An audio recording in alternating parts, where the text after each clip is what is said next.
All right, this is part 2 to our lesson on energy, and this is about potential energy. And if we talk about kinetic energy being the energy that is being used when anything is in motion, potential energy is the exact opposite. It is the amount of energy that's being held onto or stored until the object can be in motion. And primarily that energy comes from the position of the object. So you're going to hear a lot of GPE, which is gravitational potential energy, and that is the energy or potential energy that exists because gravity is pulling on something and pulling it down towards the Earth, if we're on Earth at least. Every planet would have a different GPE or a different gravity, right? Because they're not all going to have the same amount of force. But whenever you're on Earth, which is probably going to be always, it's going to be 9.8 meters per second squared. That's the acceleration of gravity, and that's how fast the Earth pulls an object towards itself. So let's take a look at some of the other possible types of potential energy. We mentioned GPE, gravitational potential energy. We also have magnetic forces, which can cause potential energy as they are pulling things towards themselves, so pulling that magnet towards another magnet, but it's not actually moving. There's still a pull there, there's still a force. So that's potential energy. And then elastic forces. These are springs or, as we see in this case, rubber bands. And when you stretch them away from their resting position, you're putting in the kinetic energy to move them, and they're being filled, essentially, they're storing potential energy, because as soon as you let go of that rubber band, it's going to snap back to its resting position, allowing it to go flying. So it's converting your kinetic energy into potential energy until you let it go, in which case it converts back to potential energy. Back to kinetic energy. So let's talk about position. The higher up something is in terms of the Earth, the more potential energy it's going to have. Obviously, in the case of these two skydivers, they are very, very, very far above the Earth. They have a ton of potential energy as they're hanging out the door of that plane ready to jump. But where did that potential energy come from? It had to come from somewhere, right? We can't just create energy.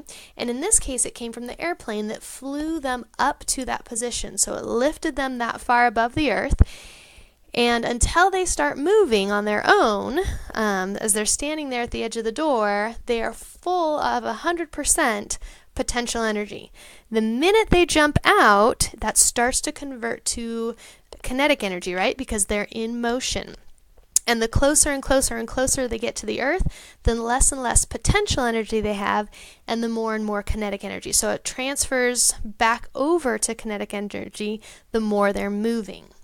The same thing is true if you're holding, let's say you're holding a baseball straight out, so your arm straight out from your shoulder, holding a baseball, getting ready to drop it.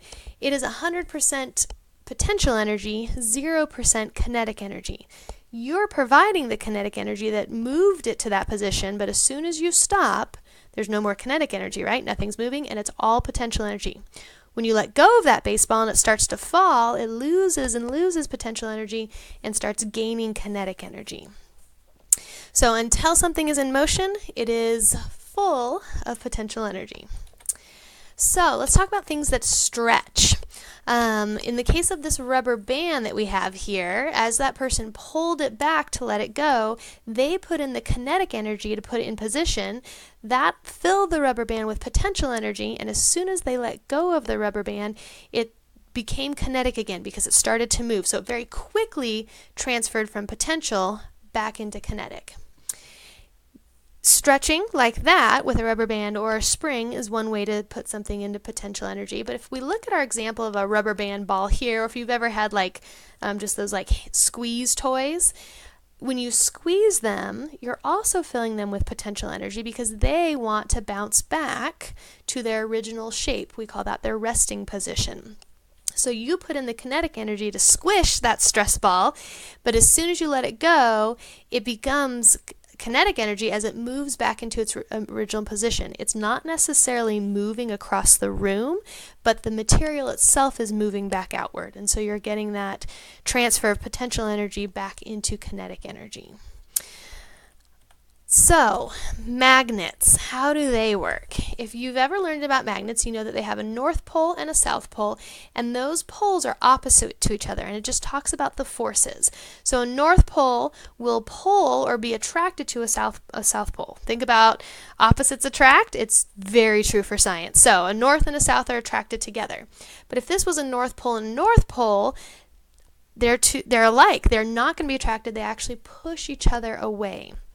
And so you have potential energy as soon as you have a magnet that's being attracted to an opposite pole, but it's not moving yet. So this could be you're holding two of them between like one in each hand, and they're pulling on each other, but you haven't let go yet.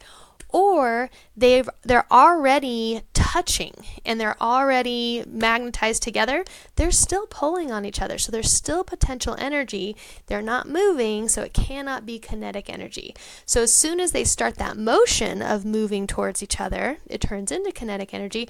But once they've magnetized together and they're stuck, we're back to potential energy again.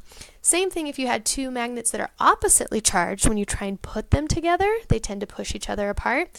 If you're holding them together, you're putting in the kinetic energy that's giving them the potential energy, and they're pushing away, but they're not moving yet. As soon as you let them go and they fly apart, then you're back to kinetic energy. So, how is mass and potential energy related?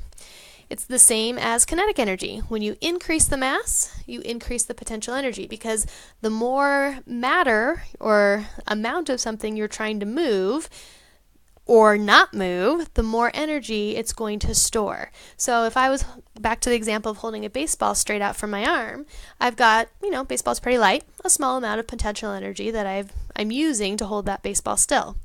If I increase the mass of that baseball to a bowling ball, that's a lot heavier. That's a lot more potential energy that my arm has to put into the ball, a lot more kinetic energy for my arm to hold it, potential energy for the bowling ball, because there's more mass. And the reason why is not because it's more energy on my part necessarily, but there's more gravity pulling, and that's why it feels heavier to me. You've got a stronger pull, or more mass that's being pulled on, I should say, with a bowling ball than with a baseball. And that's why it's harder to hold that bowling ball straight out than it is a baseball. Same thing if you shrink the mass. So if we shrink it back down to a bouncy ball, the potential energy drops significantly because there's a lot less mass and a lot less gravity pulling on it. So we say those have a direct relationship, because when you change one, the other one changes the same way. The relationship between position and potential energy is a little different. It depends on the situation. Sometimes when you increase the distance, the potential energy increases. Sometimes when you increase the distance, the potential energy decreases. So you have to look at the type of force that is at play. And so let's talk about a rubber band. When you stretch it farther apart, so you're increasing the distance, there's more and more potential energy because you're stretching it farther and farther, and you're putting more kinetic energy into holding it apart, so it's got a lot more potential energy to snap back together. The opposite is true, though, in the situation of magnets. Remember how we talked about when the magnets snap together because they're attracted? There's almost no distance between them, right? But there's a ton of energy that's holding them together. So you've decreased the distance, but increased the potential energy. Whereas if those magnets didn't want to be together, if they were the same forces, so they're pushing each other apart, you can force them close together, and that takes a lot of your kinetic energy, which turns into a lot of their potential energy, but you've decreased the distance, so you've still increased potential energy, but decreased distance. As soon as you let them go, they're going to be flying opposite directions. So you have to consider what the scenario is before you can say that there's a direct relationship or not between distance and potential energy. All right, let's do a practice problem together. We're actually going to do 3. It's one problem all in, or 3 bits of one problem. So jot this down in your interactive notebook. I want you to work through it. Try and solve it first, and then when you're ready, click play again for the answer. But go ahead and write down the problem, give it a good shot in your notebook. Remember to use our formula and press pause until you've solved it to see if you got the answer correct. When you're ready for the answer, press play. All right, let's see how you did. So hopefully you used our formula of potential energy equals mass times gravity times height, and we're looking at a 4,812 kilogram boulder that's sitting on top of a 203 meter cliff. What is its potential energy? So let's fill in what we know so far. The mass, we know the pull of gravity, the force of gravity is 9.8 meters per second squared, and we know that it's 203 meters up. So that's its height or its distance away from its resting position. So what that turns into is the same as our mass, but if we multiply these two together, we get 1,989.4 meters squared per second squared. And if you remember, a joule equals a kilogram times meters squared per second squared, so we've got our units looking good. So we multiply them together, and we have a huge number, 9,572,992.8 joules of energy. That's a lot of energy waiting to come crashing down. Remember, this boulder hasn't fallen yet. It's waiting to fall. So we could leave it as that number, but that's awfully large. So let's condense it. Let's use our unit conversion.